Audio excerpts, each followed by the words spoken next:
But we're gonna, go ahead and respect everybody's time and get started on time at 11:30. Thank you so much for coming, everybody, today to the second session of the 2021 Hawaii Harm Reduction Conference. And also, thank you so much for choosing to come to this workshop. I know it's probably pretty hard to choose. There's a lot of really great options. So thank you for coming to join us today. In our workshop today, Stigma Kills, we will have two fantastic speakers with firsthand experience discussing the impact of stigma on people who use or have used drugs. Before we get into our presentation, just a quick piece on asking questions. We will be saving time for the end to answer your questions. If you have a burning clarifying question, like for example, you need to understand something immediately, like we used an acronym you don't understand, and so it makes it confusing what we were talking about. Please do put that in the question box and I will try to interrupt and make sure that gets answered. But in general, we will just be saving questions to the end. So thank you for that. I am not the speaker today. I'm not one of the speakers. I am just the person introducing the folks who have, that you've come to learn from today. And I will be monitoring the questions at the end. But my name is Leilani Maxera, and I'm the Outreach and Overdose Prevention Manager for Hawaii Health and Harm Reduction Center, where I run the statewide syringe exchange and naloxone distribution programs. I also happen to be the supervisor of your two speakers today, and I couldn't be more proud of the way that they work with our drug using community with fierce passion, respect, and understanding of where people are coming from. So I'm going to give a little bio about our two speakers today. First, we have Paige Britt Emanuel. Paige was born and raised in Honolulu and also works here for me at Hawaii Health and Harm Reduction Center as a community health outreach worker in our syringe exchange program, doing exchange and overdose prevention work. Paige spent 27 years doing field research on IV drug use, homelessness, and incarceration. And in 2012, she shifted focus and embarked on a recovery-based lifestyle, went back to school, and then became certified as both a peer specialist and a forensic peer specialist. Paige is also a patient advocate for Hep-Free Hawaii and is involved in their campaign for the global elimination of hepatitis C by 2030. Also of note, Paige has been out there on the street working this entire time during the pandemic to keep our participants safe and healthy, which is a huge feat in itself. We never closed the syringe exchange, and Paige has been out there since March on the street doing her job and really just being there for our people. Our other speaker today, Leanne Simon, is our Outreach and Overdose Prevention Team Lead at Hawaii Health and Harm Reduction Center, and she is the newest member of our syringe exchange team. She holds master's degrees in peace and conflict studies with concentrations in communications for social change and collective trauma dialogues. In addition to her local work in harm reduction, she contracts for an Australian-based NGO non-governmental organization doing peace building work in Papua New Guinea on behalf of the United Nations. So again, thank you so much for joining us today. We will save the questions for the end for those of you who are just joining us a little late. Now I will turn it over to Paige and Leanne to give our presentation today. Thank you so much for being here. Hi everyone, so I'm Leanne, this is Paige. We're wearing masks, but you'll get to see our faces on the screen in just a minute. This is just briefly what you'll be expected to learn in this session. So it's basically understanding the different ways people who use drugs and face other issues face stigma in their everyday lives. Also, we want to talk a lot about the language that we use around people who are stigmatized. And then also at the end, we'll talk about some ways that you can help to reduce stigma and hopefully ultimately remove stigma of people who face the issues that we'll be speaking on in just a minute.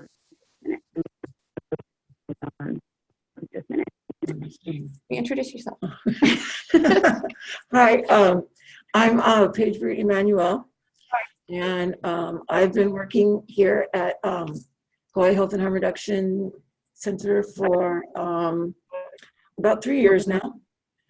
I spent 27 years as an active IDU, been homeless, been incarcerated, lost my children to CPS, did sex work. I was a victim of domestic violence, rape, and trauma. And I'm lucky that I can use all those things today that I've gone through to help other people who may be going through it or who are potential to go through those things. Thanks. My name's Leanne Simon. Like Leilani said, I'm the newest member here on the SEP team. I've only been here for a few months after I moved to Hawaii after living in Australia and working internationally in South America, Australia, and the Pacific for about 10 years now. I left home at 14, became a daily heroin user at age 15, and used until I was 27. Most of that time I was houseless. And again, we have many overlapping experiences around domestic violence, around houselessness, engaging in sex work, incarceration, and I also had my child taken away by CPS. And it was at that point that I was finally able, with the support of a really phenomenal social worker and a team of professionals, to stop using heroin. That was just over 17 years ago. And after that, since that point, I married, have stayed married for all this time, had another child. I completed 3 undergraduate degrees. I didn't graduate high school. I don't have a high school diploma, but I did go to undergrad and then was accepted for a master's degree and did a fellowship in Australia. I've also worked in 8 different countries and am now really excited to be here, in addition to my international work in Papua New Guinea, to be able to work and give back to, not my hometown community, but the place that I come from. This is harm reduction and supporting the drug using community and sex workers is really, I feel really grounded and proud that I'm able to give back to my people. All right, so.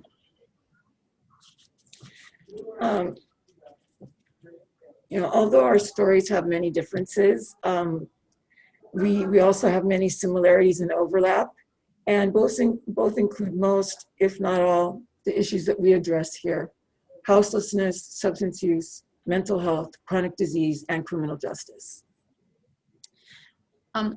And there's a lot of stigma around those things. So we want to just briefly talk about what is stigma, what exactly are we talking about in this session? You want to? Yeah. No, go ahead. Okay, so the generally accepted definition from the American Psychological Association is it's a negative social attitude attached to a characteristic or individual that may be regarded as mentally, physically, or socially deficient. It implies social disapproval and can lead unfairly to discrimination against and exclusion of the individual. Throughout most of this, we're going to give personal examples and also some general examples of how that's affected our lives and how it can impact the lives of not only the people we work with, but people across the population. So what causes it? What causes stigma is lack of awareness, lack of education, lack of perception, the nature and complications of the issue, media representation, language, and fear.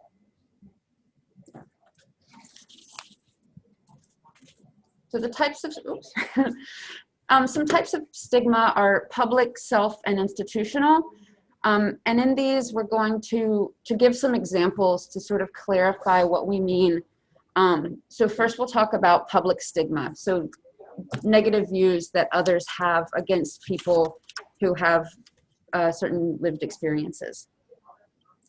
So, my example of public stigma would be incarceration, my history as an incarcerated person, as a felon.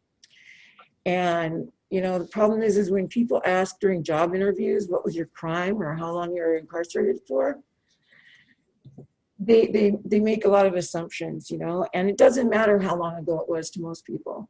It doesn't matter. It just matters that you have that and you did that. A lot of people assume it was for drugs or violence. And it's a problem when you have online applications where they have one little line or one little box that says if you were incarcerated or if you were convicted of a crime, and it's a yes or no question. There's no mitigating circumstances that you can explain in that. And so when a prospective employer is looking through these applications, guess who's not going to get the call back? Most likely me. It's a really, really big problem. People who are incarcerated, that is like such a huge stigma. And being in prison too, you get stigmatized so much in prison, especially by the staff and the inmates. But I've always been very open about my Hep C status. I have subsequently been treated for it, but at the time I was locked up, I would share because I wanted other people to be able to feel comfortable or to maybe address their own Hep C issues. And as a result of that, every time I took a shower, the staff would make me scrub the shower down with bleach. Only me, every time I showered, because people were afraid that they were going to catch Hep C in the bathroom, in the shower from me. Mm-hmm. So that was pretty stigmatizing. For self-stigma, I would say that I too had experience with CPS. I had both my children taken away, not once, twice. And the CPS worker that I had, when she found out that I was using drugs, because I was very resistant in actually saying that, she told me that only 1% of heroin addicts ever recover. And she didn't feel that I was going to be in that 1%, and that kind of input, that kind of, snap judgment like that, it made me just say, well, screw it then, I'll make it a self-fulfilling prophecy. You guys don't believe in me, so, why even bother? It was really, really, really hard. And dealing with doctors, that's another one. Doctors stigmatize too. And, I'm very open with my health history because I want to get the best health care possible. So, it's in my records that I was a former IV drug user. And when I've needed pain meds, I've been underprescribed because of that. I have a chronic pain issue, and so I'm on pain management. And my pain management doctor that I had decided that I no longer needed those kind of meds. He wouldn't give them to me anymore. And he gave me a choice of being on methadone or buprenorphine, which is also known as Suboxone. And so because I want to be compliant, because I always feel like guilty, like I've done something wrong when I haven't. I have that kind of imposter syndrome feeling. And Suboxone is usually used for medically assisted treatment for people getting off of opioids. It is prescribed for pain, and it hurts when the bottle that I get from the pharmacy says for opioid addiction or withdrawal. I know that may seem to be a small thing, but it's not. It doesn't say it's for pain management, and that's why it's being prescribed. I worked really hard for 9 years to be able to say that I am clean and sober, as they say, more words that we don't like. But, it makes me very, very uncomfortable to ask doctors if something isn't working, if it's not enough, to ask them for increases. When I was in the hospital, it was very, very difficult to get the right kind of meds, because they would tell me that I didn't need that much. And so, yeah, there's a lot of stigma by doctors. Also, Oh, sorry. okay. My example of institutional stigma, we get stigmatized by the police a lot. Not just for being homeless, not just for being on the street as a sex worker, not just for being an IV drug user or whatever. Now that I've had 9 years of different lifestyle choices, it's sad, because if I get pulled over by the police, when they run my name, I have over 60 priors. And they count each charge as a separate arrest or separate charge. And they don't bother to see that I was only convicted of a few of them. And they don't differentiate between what was a misdemeanor or a felony or a technical thing like a bench warrant for not showing up to court.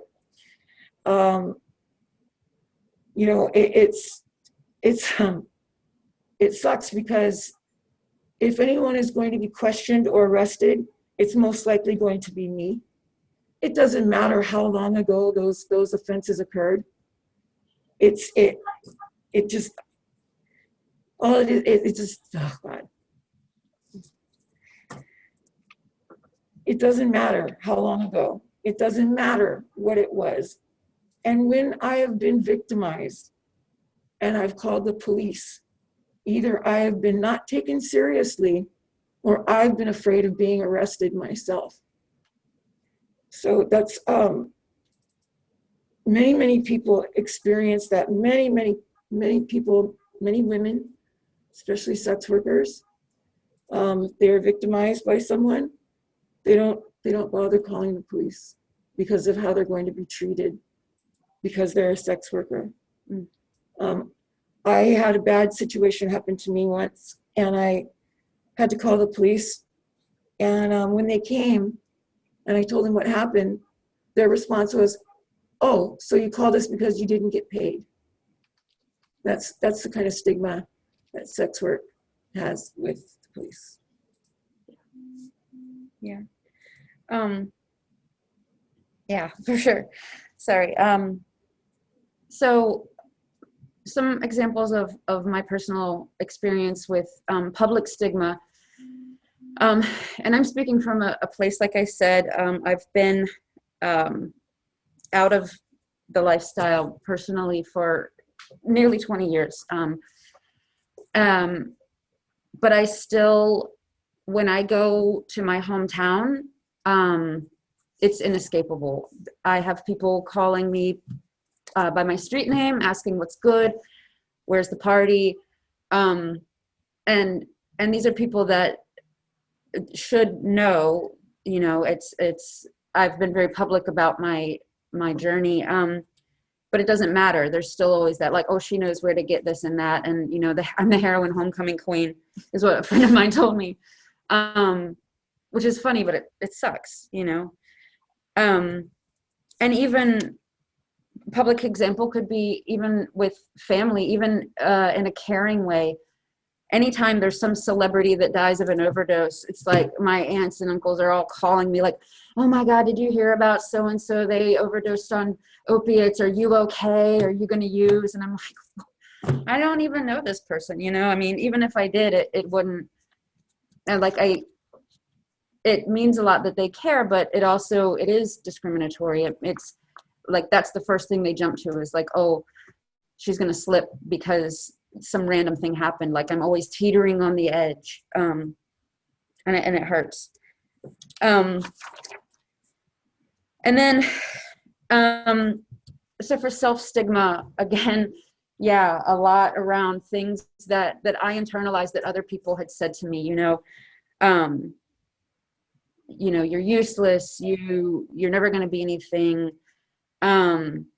I engaged, especially when I was much younger, being homeless, and things that happened to me, I took on as it being my fault. And that turned into a lot of self-harming behaviors and perpetuated my cycle of use and abuse and all the things that I was really struggling with. I felt like, and I still feel like, if something bad happens to me, I feel like somehow I earned it. And it wasn't just something bad that happened, but somehow like it's me getting mine back. What goes around comes around. And I still struggle with that a lot. And definitely the imposter syndrome, especially, being an older student, going into university, and, always this sort of feeling a little out of place, feeling like, oh, if they knew who I was, they wouldn't want me here. Those sorts of things. And then institutional stigma, I faced a lot of it, particularly,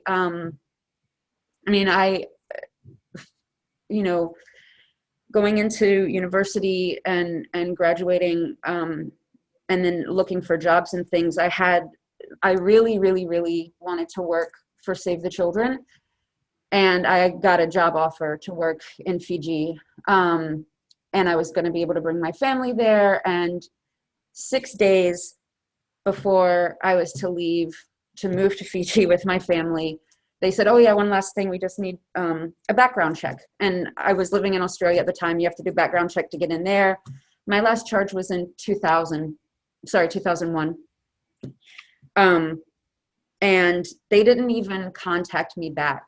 They contacted my university and told them that they couldn't take me on because I had a felony on my record.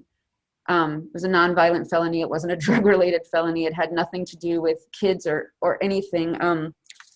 And it really crushed me. It really hurt. And luckily I was able to get with this other organization that I work with, but it's really embarrassing. Every time I go through an airport, every single time I'm randomly selected, every single time. There's 4 little S's at the bottom of your ticket, and that means selected, and I get it every single time.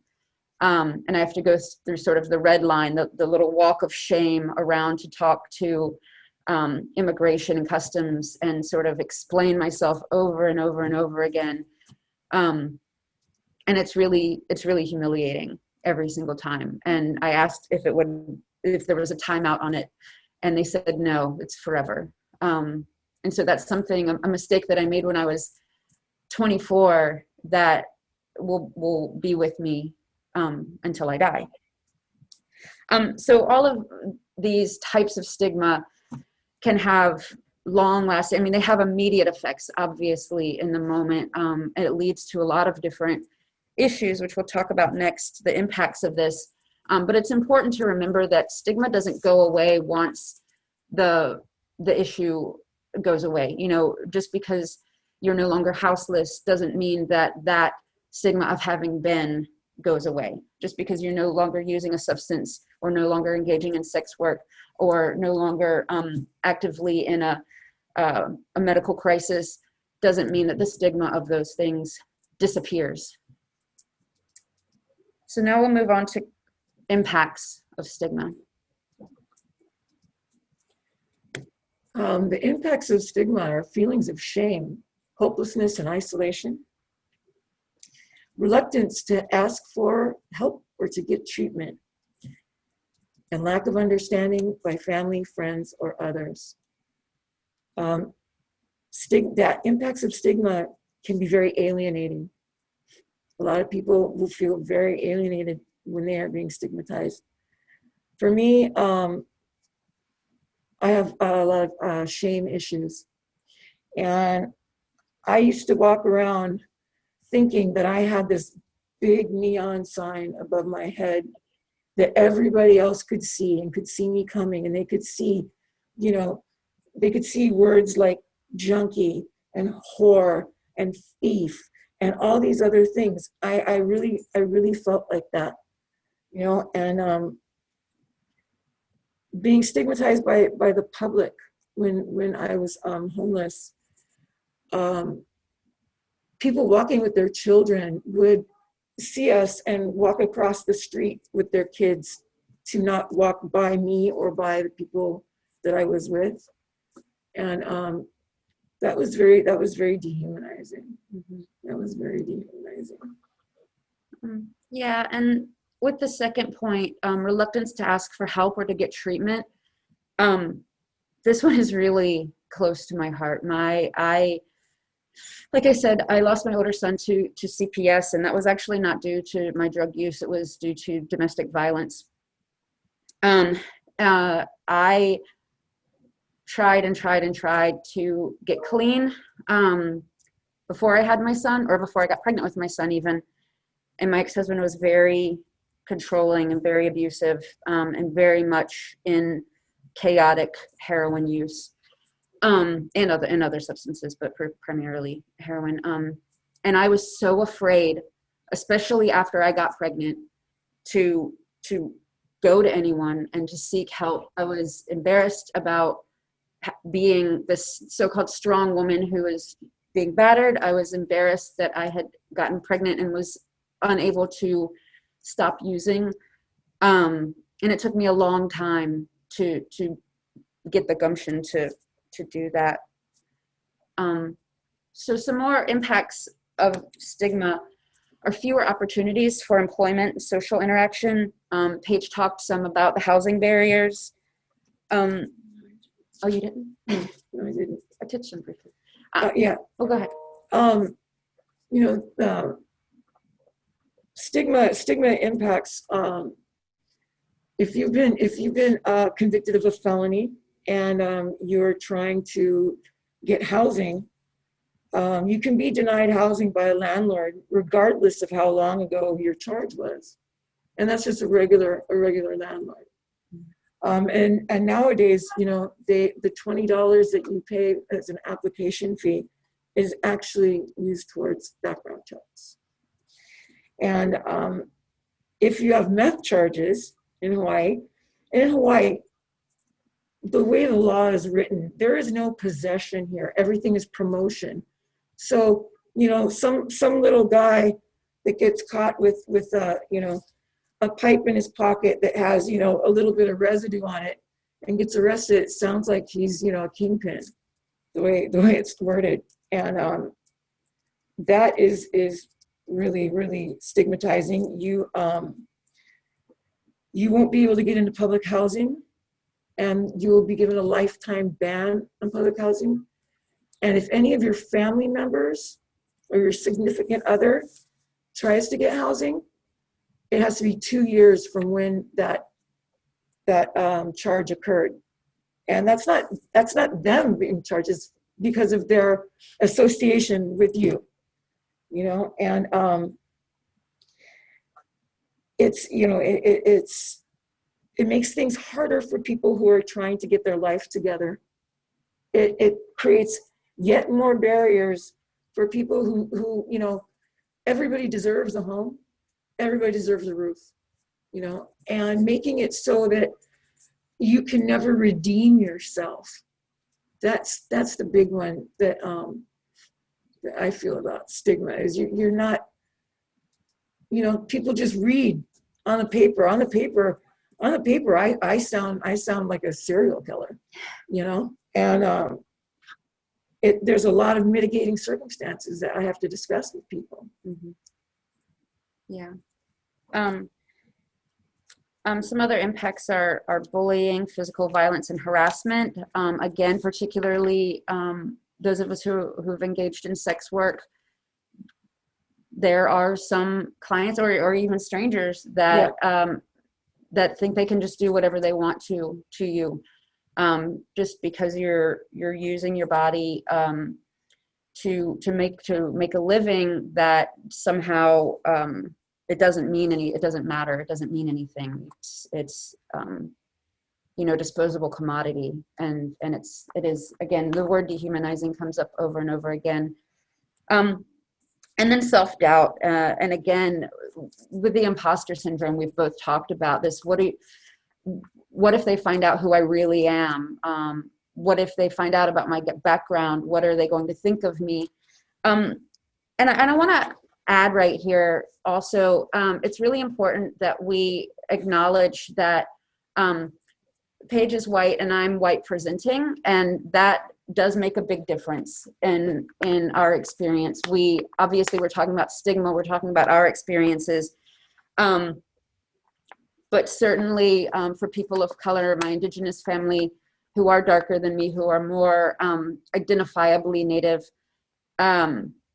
face even further barriers. So I just wanted to pause for a moment and acknowledge that, because it is something that that we do understand, and that we do honor the experiences of other people's, but we are trying to speak to our own experiences right now. Yes.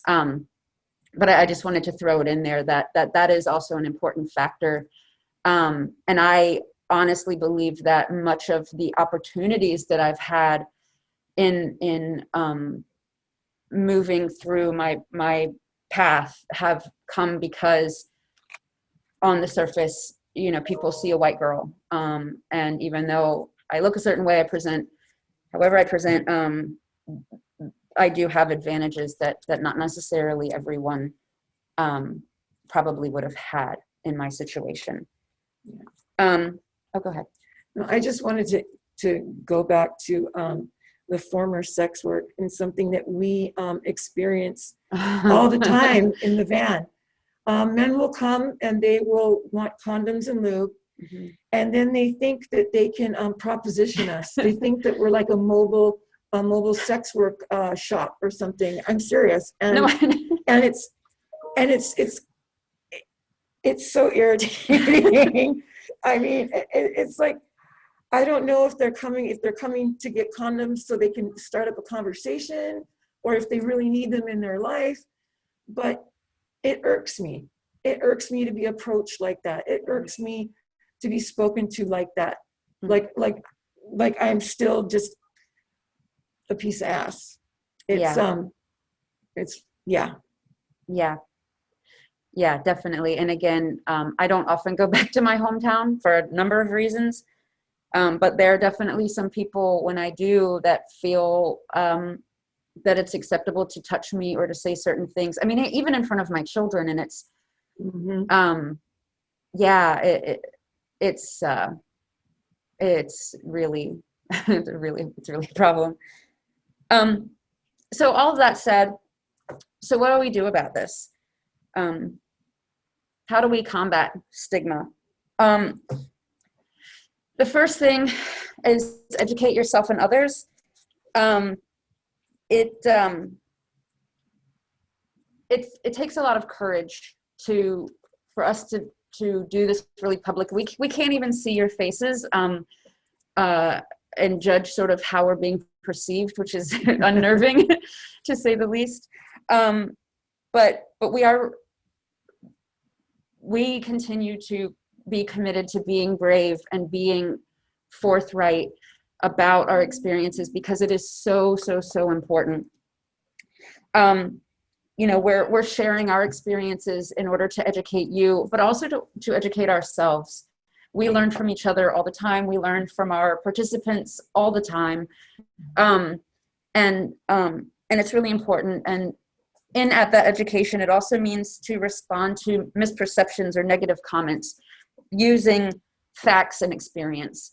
So if you hear someone say, for instance, I had my social worker who helped bring me along in my process. I overheard his supervisor ask him one time, he said, "Why are you trying to help her? She's just a junkie." And I was crushed. I was absolutely crushed. And I wondered maybe because I was wondering the same thing. And the social worker, who's now a friend of mine, who was not at the time, he said, "She's a human being. she needs help, and that's my job. And I remember just feeling for the first time, maybe ever, that someone had my back. And in that moment, he in some small way, maybe, hopefully, educated his supervisor. And again, talk openly about the issues, both in person, on social media. These things aren't unique. These experiences aren't unique to us. It affects a lot of people, and we need to stop pushing it under the carpet. We need to stay on top of it and talk about it, and encourage equality. I mean, we throw this word equality around all the time. Equity, I prefer, but that's what's on the slide. But you know, there's equality between treatment for these issues and for any other issue that someone might have in their lifetimes. You know, job insecurity could affect any one of us. Many of us are teetering on the edge of houselessness. So person who's already in that should be treated with the same dignity and respect as someone who has a comfortable living where they don't have to worry about housing. We need to normalize these things and show compassion. I feel like this one goes, shouldn't have to have an explanation. Just humanize. It's the most important thing. Some more examples of how we combat stigma. Be honest about treatment. There's all different types of treatment modalities now, and there's not a one size fits all kind of thing. And when a person decides to seek help, you shouldn't expect too much or not enough. It's a process. And not now that I'm in harm reduction, I used to be an all or nothing person, and 12-step recovery was my foundation. It's a good thing. It helps so many people, but then again, there's people it doesn't work for, and there's stigmatizing language that we can let the media know. Choose empowerment, and be conscious of language. I have issues with certain things. I have issues with the word recovery, because how do you get something back that you never had in the first place? Relapse, which means backsliding, which it's just the negativity of a lot of it. And I do have issues with 12-step recovery. When somebody relapses, they lose their days, they lose their time. And it's as if everything that you accomplished prior to that is rendered null and void and no longer counts. And it doesn't matter if someone says, "Oh, but we welcome you with open arms." People still feel ashamed, and then they don't want to come back, and they don't want to get help, and they close themselves off. Using certain terms, like a just heroin addict or junkie, or tweaker, that's not appropriate anymore. We can use acronyms, like IDU, we can use acronyms. That means IV drug user, by the way, sorry. And the word clean and sober, that's another big one. Clean and sober, I can talk about that for a long time. But the thing about the clean and sober thing is, they even say if you aren't clean, then you're dirty. Then you're dirty. It's not, oh, you used again for whatever reasons. No, you're dirty. And dirty is connotations of being bad, of being maybe diseased, you know, sober people who are just drug users who don't drink. Sober is kind of has connotations of alcoholism, you know, and so it's not really appropriate. You know, you can just say, you know, using or choosing, you know, making a different choice. You know, going back to, you know, former choices instead of backsliding or you know, whatever. Yeah, we want to present more and promote more of a person first language, a more compassionate dialogue with the media, with providers, with law enforcement, with society in general, with society, you know. It can be really, really damaging. Words that we just take as matter of fact, as no big deal, actually are a big deal.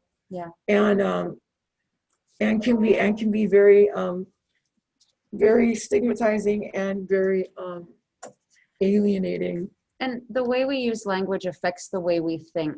I don't know, many people speak other languages. I do. She does. It's a different, when you code switch to your different language, you have a mindset switch as well. And so it's really important that, I mean, I hate to be the language police, but it is important and it does matter. You know, when we don't use person first language, when we use these labels, that you internalize that and it sticks in your brain, and that's how you formulate your vision of what you're looking at. And so it's really important that we focus on the fact that behind all of these issues are human beings. They're people who deserve love and dignity and respect, just like you, just like everyone. So it's really important to speak up and speak out. You know, combating stigma means a lot of things for a lot of different people, both those of us who are or who have faced stigma and also those who are able to be in a support role. Like I said before, it takes a lot of courage to get to the point where you can be comfortable speaking and sharing your story if you are a person who's faced stigma. Like I said, it took me a very long time. When I first started undergrad, I did church drag. I covered all my tattoos. I made nice. I wore pearls and crap. Like, I tried to sort of downplay who I was and my past, and I was miserable and I was terrified. I was terrified of being found out. And when I started taking baby steps into telling my story, I found people who would come to me publicly or privately and share parts of themselves that they were afraid that, what if someone found out about me? And in that way, I found that support.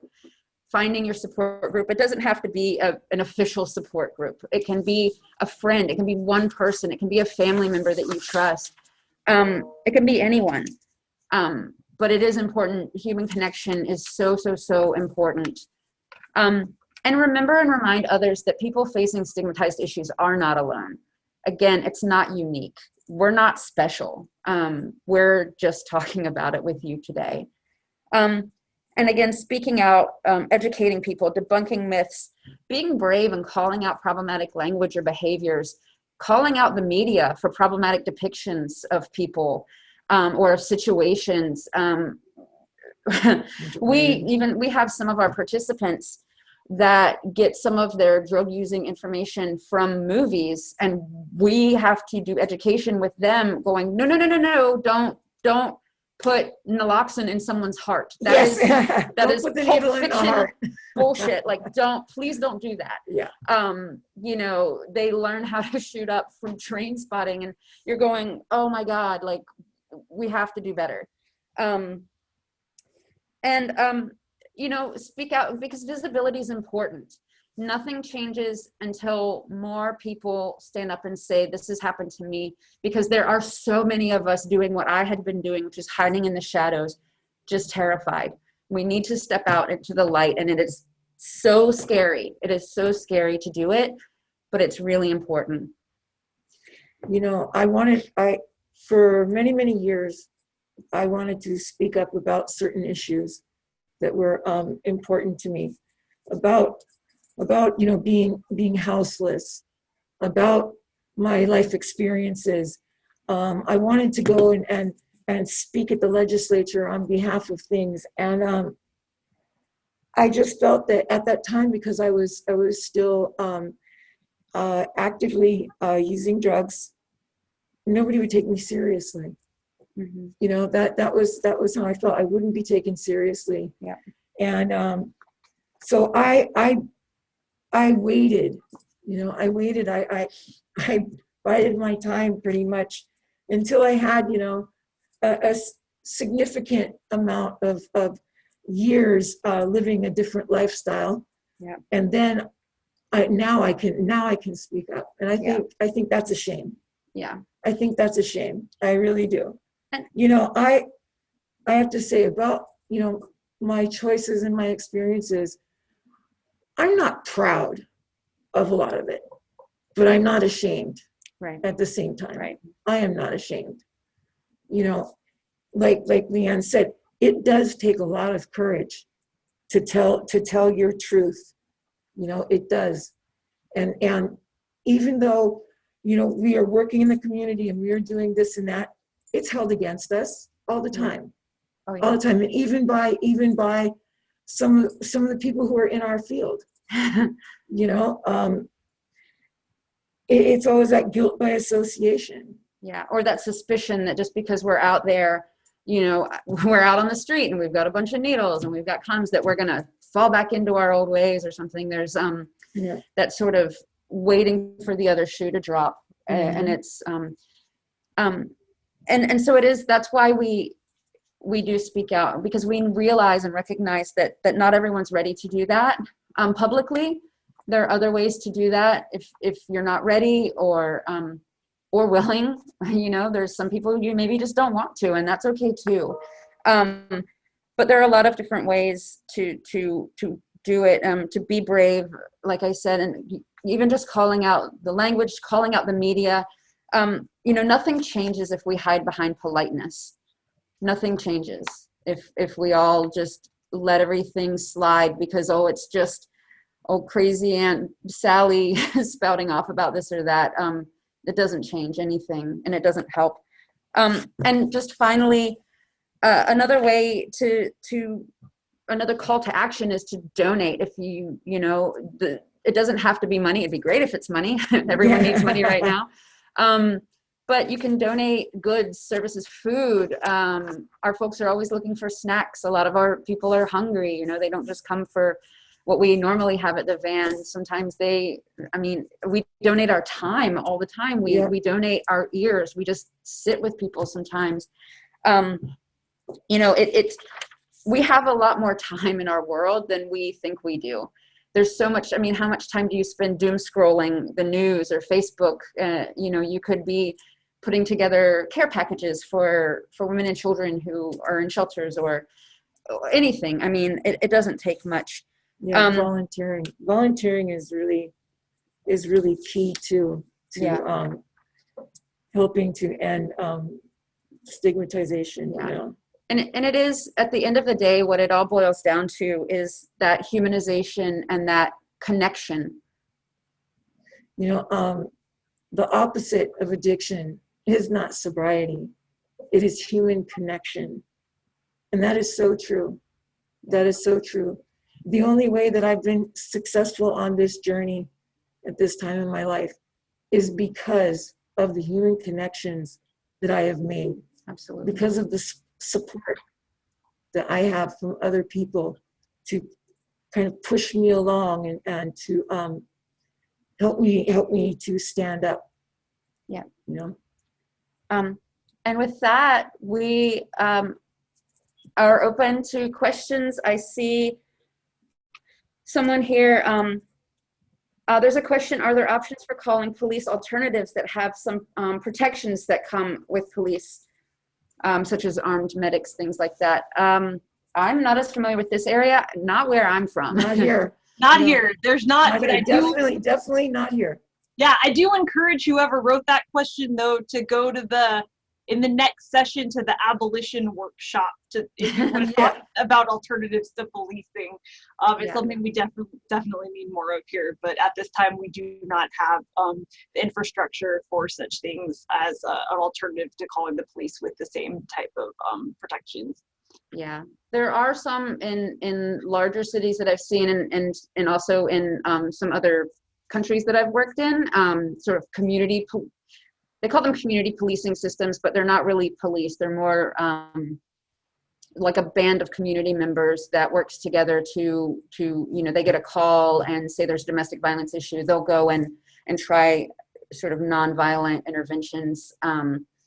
If someone's having a psychotic episode, they're trained to manage that. But I haven't seen it personally. I mean, I've seen it, like I said, in other countries, but it's a really different context than what we have in the U.S. So I don't see it here. I just wanted to throw one little thing out that I had forgot about. People who have overdosed are stigmatized by healthcare workers. Oh, big time.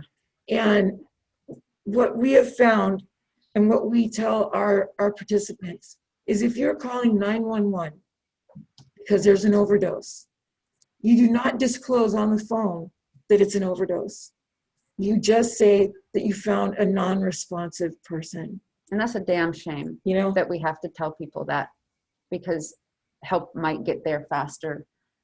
And that's one of the things, that's what we're talking about right now. That's stigma kills. It literally kills. Yeah. When things like that happen, if they're dragging their feet because they're like, oh, it's just another junkie, Yeah, people get burnt out by that. They get burnt out by the same people showing up in the emergency rooms with the same issues, the same people calling for ambulances all the time. That's understandable.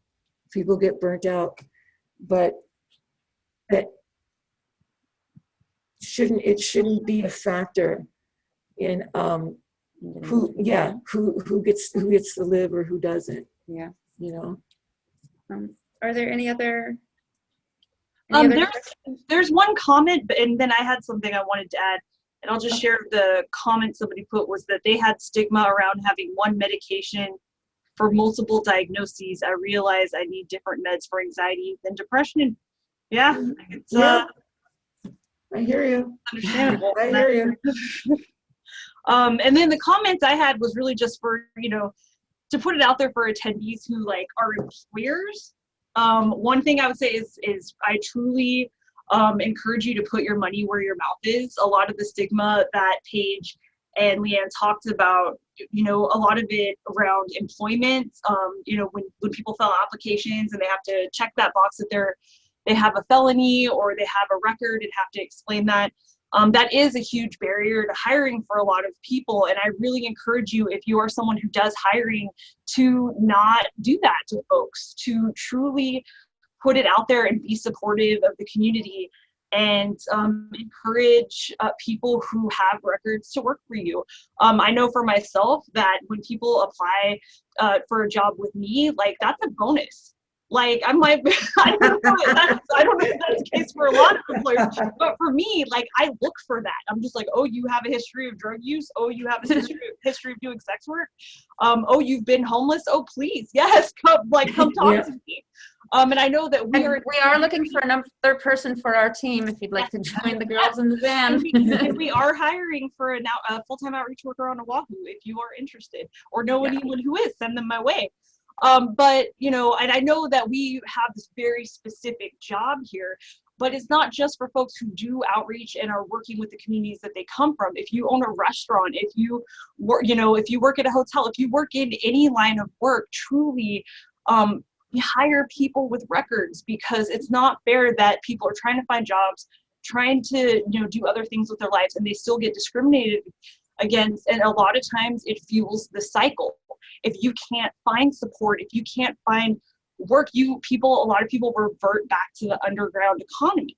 So if you're trying to get out of that way of life, and you can't feed yourself or your children or pay rent and keep them housed, there are other ways to make money that we will find to go back and make that stuff work. So I really encourage people who hire, and also if you rent it out. Yeah, if you're a property manager. Yes, facing houselessness and lack of job security is a huge issue for people with records. I just really encourage you, you can break that cycle and work on your own internalized stigma and really look at how you interact with folks that you hire or rent to. Yeah, thank you, Leilani. Thank you. And we got 4 minutes left. So if anybody types another question in, you might make it in. Can you hear me? Can you hear me? Yeah, hi. Hey, aloha. Hi. I just wanted to just really quickly pop in to thank you guys for your really great work. I'm really held by all of the things that you guys have shared. I have ohana who are currently working through their healing journeys, and that's a lot of ohana. And I think as a health worker or public health person, this equips me to better serve my specific ohana, not just the people I work with, So I really, really mahalo you for being so vulnerable and honest with your journeys. You guys, you both, I think Tina and Paige Britt, are those your names? Leanne. Tina Leanne. couldn't make it. Okay, awesome. Leanne and Tina. No. Yeah. I'm Paige Britt. That's me. Ah, sorry. And Leanne. Yeah, I need to make sure because this is important to me. You guys are really important to my life and my big work of working with my ohana. Your bravery and your decision to be where you are today and the ways that you've interacted with the support that you've got throughout your lives are now pouring into the field of Native wellness, because a lot of people who are going through healing journeys right now are Native people who suffer so much stress because of occupation of land and all these, the lists and lists and lists of Native things. So thank you so much for your work in the field of Native wellness, from this field here. Just really mahalo to you, and you're such an asset to the healing of our communities and our Native population today. So thank you so much for your work. There's no words that could just describe my gratitude to you both. I'm sorry I didn't even know your names. Thank you, Kule. Thank you yes, so much. Mahalo, Kule. That means a mahalo. lot. It really And does. and a plug for Kule's workshop tomorrow. If any of you are looking at which ones you want to go to more. Yeah. Tomorrow it's in the second session, I believe, looking at treatment and healing from a Native Hawaiian perspective. So yeah. And also what's hilarious is I don't know how you logged in. People aren't supposed to have access to Yeah. so I don't know I how love you it. logged in that you could. But thank you. Thank you for Sorry, awesome. also that's not me. That's not me tomorrow. That's somebody else. And sorry. I thought you were one of our speakers. All I see is your first name. We have another question. And we just have the same name as you is speaking tomorrow. Real quick, we've got one last question. 1 or 2 lessons that we'd recommend for people that work with youth and need to prep them for the journey of healing and stigma. If you were talking to your past self. Oh, we do that. We do that. I do that a lot. I am presented with younger versions of myself quite often. And for some reason, I can just look at that young girl and I can just see right into her and see what's going on and see the hurt and the void. And it's not difficult to predict in the meantime what direction they're going to go.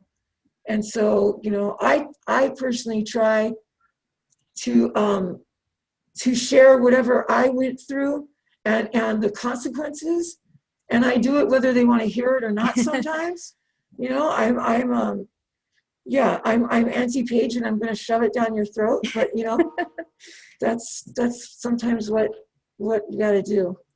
And I have teenagers. talking to my past self, Lord, I don't know that I would have listened to me, but I would say, like I mentioned earlier, I come from a Native American family and generational substance use disorder.